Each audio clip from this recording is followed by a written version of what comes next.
We are in a special important question bank series for ABM. In fact, it is for all the subjects. I am covering ABM and BFM. So follow the series completely till the end. Share the videos with your friends. Share it on all your social media platforms. Excuse me. On your social media platforms. Like the channel. Share the channel. Okay? Share it with your friends. Don't miss this. So let's move on.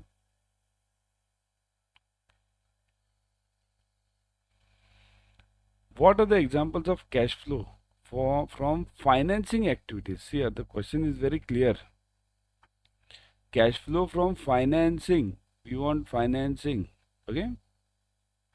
The main question is not the example of cash flow. The main question is over here. You have to understand who is the hero of the question. The hero of the question is not examples of cash flow. Hero of the question is from financing activities.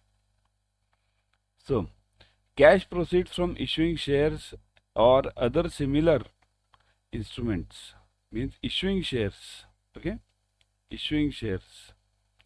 Cash proceeds from issuing debentures, notes, bonds, and other short or long-term borrowings. So, debentures or any borrowings.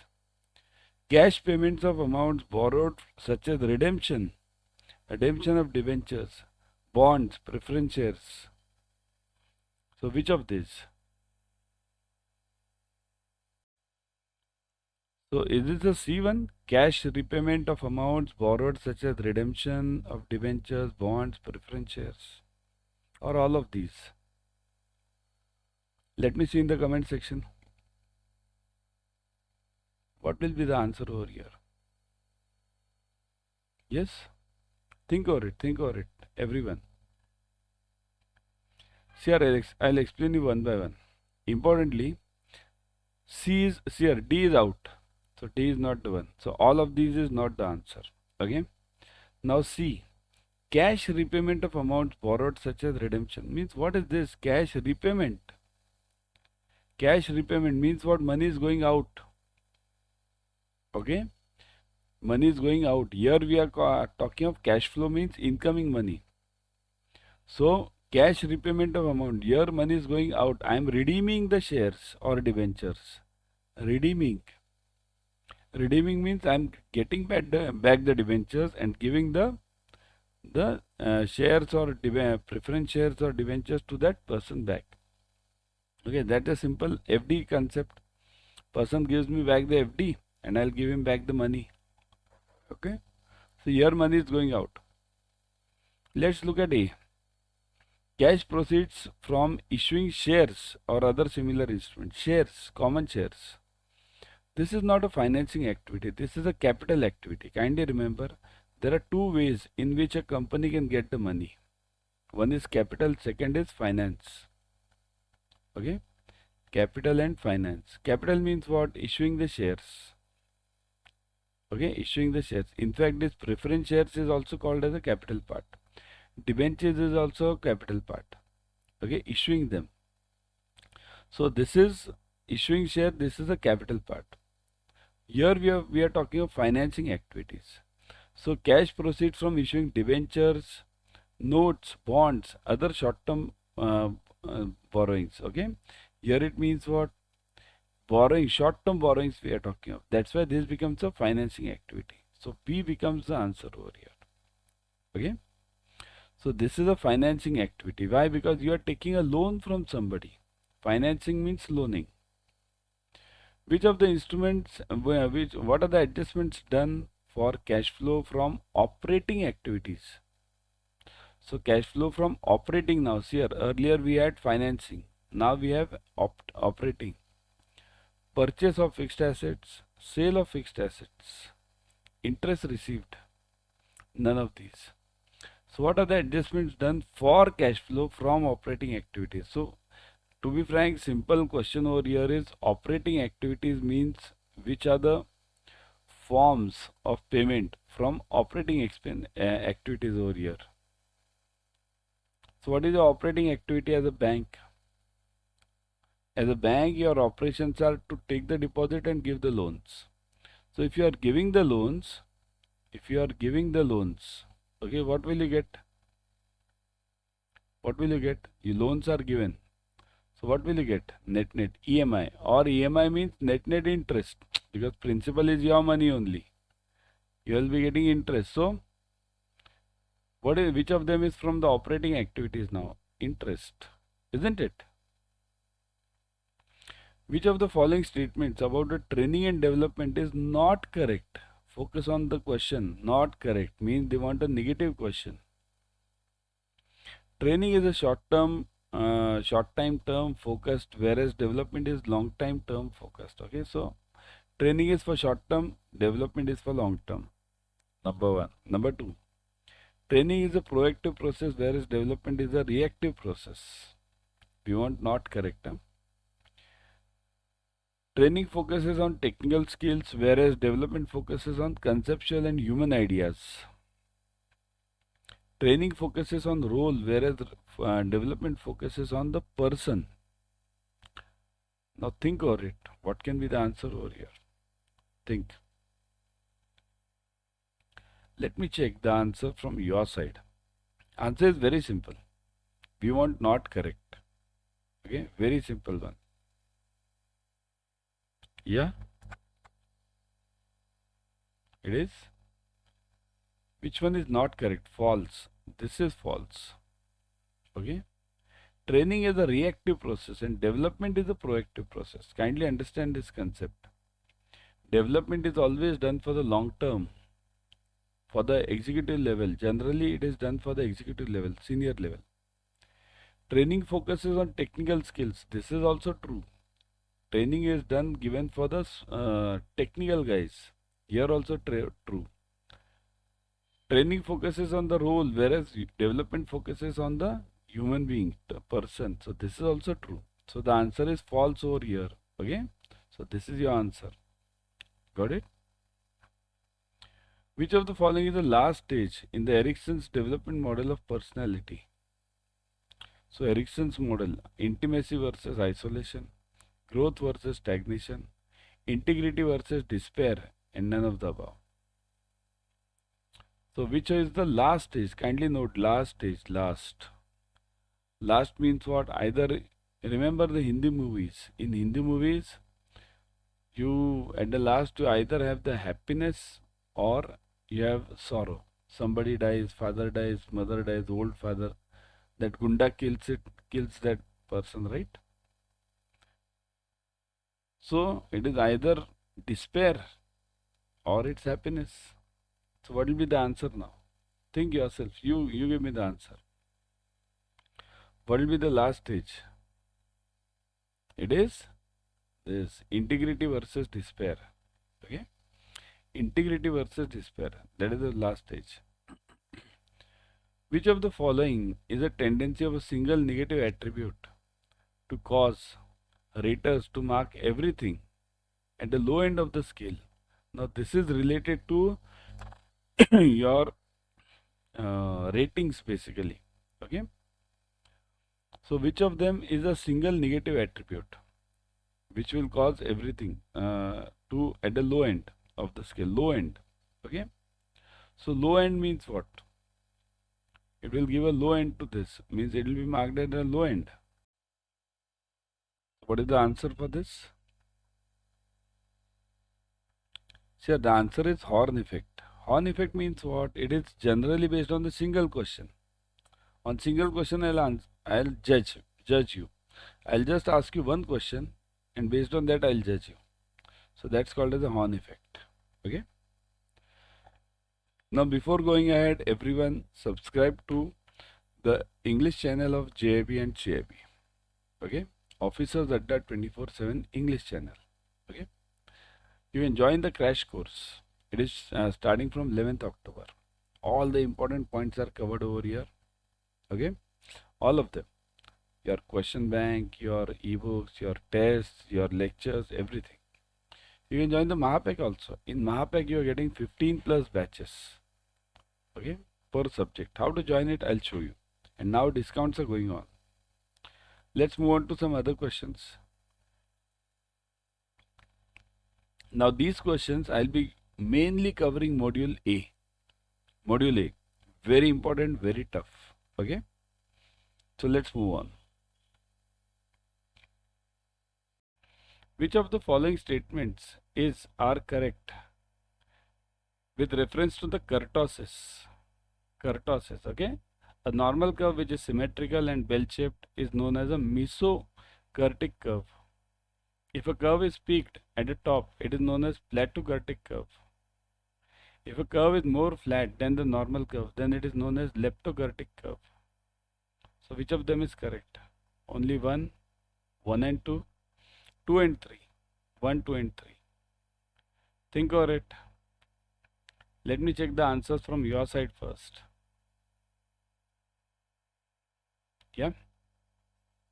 Everyone, try to answer in the comment section. Which one is correct? Let me see.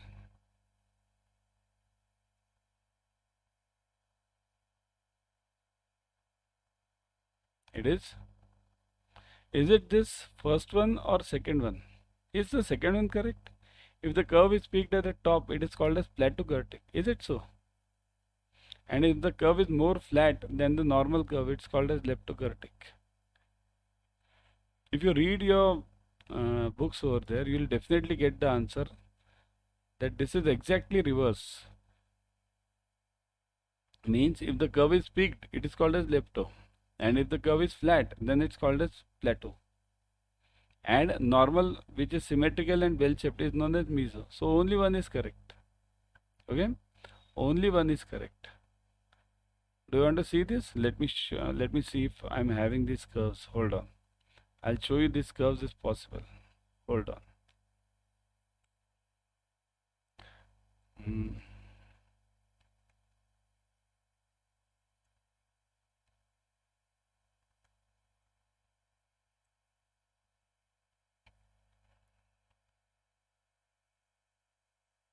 See this? Yeah, I'm having this.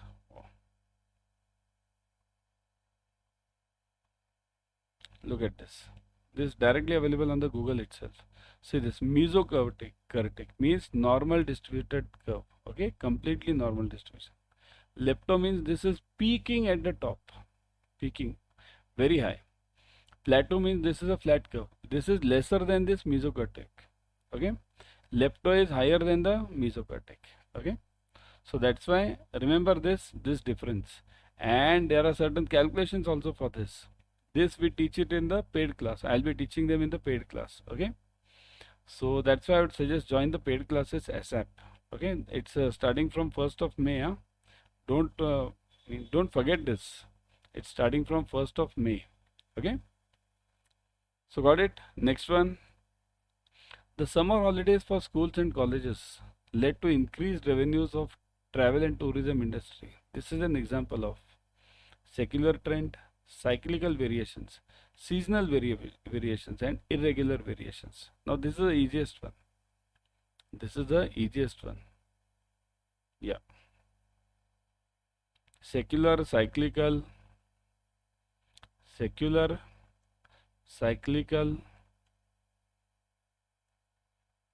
and seasonal.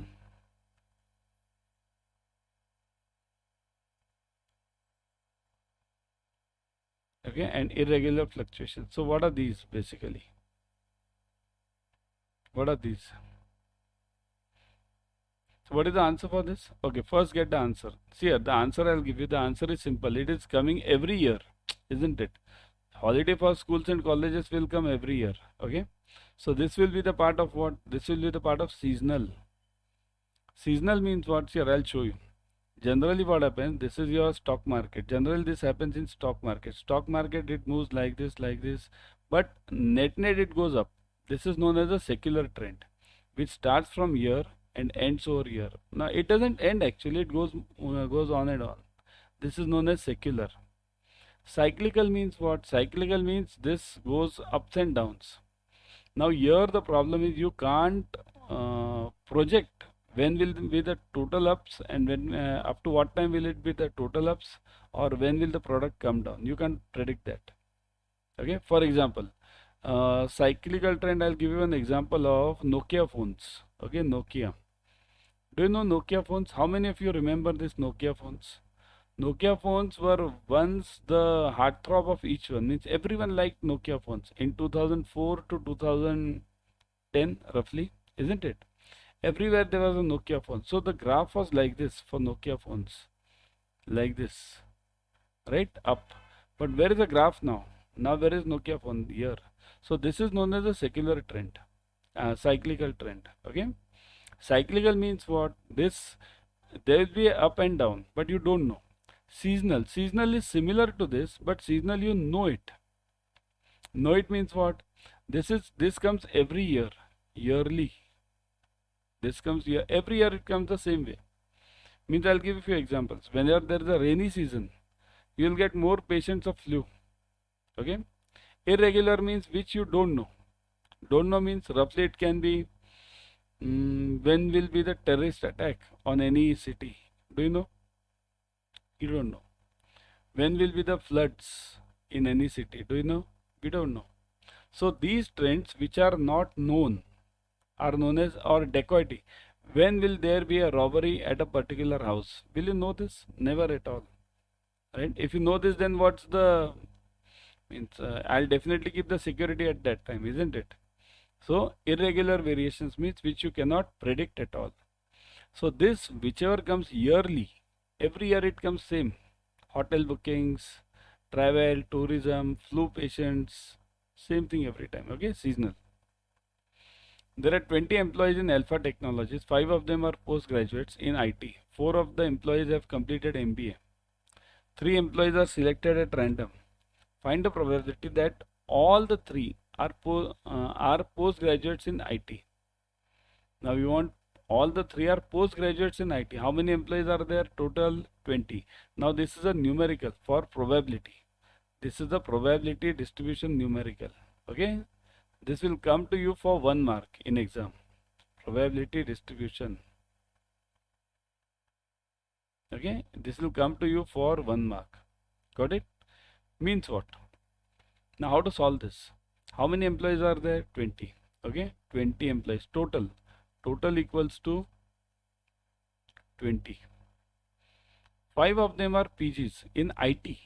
4 of them have completed MBA. So now IT, I'll just write PGIT, I'll write it, okay? Or yeah, let's write it PGIT. How many of them are PGIT? There are 5, okay? How many of them are MBAs? MBAs are 4, right? Now what do you want? 3 of the employees are randomly selected. You select 3 of them. 3 selected. Now how do you select 3? Firstly, you need to have the probability for the probability formula. What is the probability formula? Probability formula is always required upon total, or you can call it means success upon sample space. Okay, you can call it that way also. Success upon sample space. So I'll write it simple. Probability equals to required or success. I'll write it success upon sample space. Now what is the success over here? You tell me what is the success. Find the probability that all 3 are postgraduates in IT. Means I want PGIT. All of them should be PGIT. 3 of them. 3. Okay. Now what is given? All the 3. Now how many are selected? 5 of them are IT blah blah blah. 3 are selected. Okay. So now I can select 3 students from how many IT students are there? 5. How can I select 3 students out of 5 students? What is the method? The method is NCR. Now this is known as a combination. NCR. That is known as a combination. Okay. N is a total. Total. R is a required. R means required. Okay. So how do I select this? Let's see. Total NCR 5. C. R is what? 3. Right. The required is 3 only. Na? 3 are selected. 3. Now sample space. What is the sample space? Again C, same thing, combination. N, what is the total? Now sample space includes everything, all of them. So how many are there in total? 20. C 3. See this again. What is required? Required. I am required to select only 3. Now solve this. 5C3. What is the formula for 5C3? 5C3. So 5 factorial upon 3 factorial into 2 factorial, right? N minus r. N factorial upon r factorial into n minus r factorial. So solve this. 5 into 4, 20. Means if you go on solving this 3 factorial will cancel this other ones. So 5 for the 20 remains upon 2. So that is equal to 10. So your numerator is 10. Numerator is 10. Right? What about the denominator? 20c3. So 20 factorial upon, see this, 20 factorial upon 3 factorial into n minus r. So 17 factorial. Okay? Factorial means multiplication. So go on multiplying. 20 into 18 into 19. So 20 into 19 into 18, the whole upon this 17 will go now, right? It will get cancelled with this. Factorial means just go on multiplying up to 1. So this numerator and denominator gets cancelled for 17 factorial. So you can write this like this also, 17 factorial. Okay? 20 into 19 into 18 into 17 upon 9. Okay? 17 factorial. So in this case, what do we do? Divided by, now 3 factorial. 3 into 2 into 1. Okay? Into, now 17 factorial is as it is. Now cancel this. 1, 2. So what is the answer now? Solve this. 6 3 is 18. So this is 3 now. So 23 is 60. 60 into 19. 540. Right? 540. So this is 540. But is this your final answer? No. What is the probability? I'll write it over here. Probability equals to P equals to, what is the success? 10. Upon what is the total? 540. Right? So 10 upon 540. Solve this now. Everyone. You in exam you solve this using the calci. Huh? Don't try it yourself. In exam, don't try it yourself, because we generally are so much fast and we are under so much pressure that we many a times mistake in these calculations. Okay, we make the mistakes. So 20 into 19, let me check it again, into 18 upon, because even I might make the mistakes, huh? Upon 6. So it is, see this, I think so it's wrong, right? 20 into 19 into 18. That's what I said, because what happens, these calculations is always a difficult part for whenever you are working under pressure or working on something else. Okay? Yes. Divided by, what is the answer? 3 into 2, 6, right? 17 factorial divided by 6. So what is the answer you are getting? 1140, correct? See this, it is 1140. So this is not 540, it is 1140. 1140. Now find the probability. 10 upon 1140, right? 10 upon 1140. Is this right? 5 into 4, 22. Yeah, that's right. So 10 upon 1140. So now what is the answer? 10 upon 1140. Get it? Into 10. So 0.0087. So probability is 0.0087. Very less probability. Okay. Yeah, so 10 upon 1140 or 1 upon 114. So this is the answer, you have got it. This A. Okay. So net the final answer is 1 upon 1 by 14 A. Okay. So now, as I told you that I'll be showing you how to join the batches. Go to that 24/7. I'll always suggest you to go through the app. Okay. Because in the app you get 1% extra using that coin systems. So go to that 24/7. Click on JIB and CAIB. So this JIB and CAIB. Click on CAIB November. Crash course. Look at this crash course. Click on this crash course. Ebooks, test series, online live classes, expert faculties, interactive classes, recorded videos, limited size batches. Everything you are getting at what cost? Click on buy now. Put the code Y432. Y432. Click on apply. Look at this, 77% discount plus 1% extra using the app. So 78% discount. Also you can join the Mahapack. In Mahapack, if you see, you're getting 15 plus batches per subject and 3 validities, 3 months, 6 months, 12 months. Any validity you can choose as per your preference. Again, don't forget the code Y432. Okay. So join fast. Here, exams are now numbered days. right? So join fast.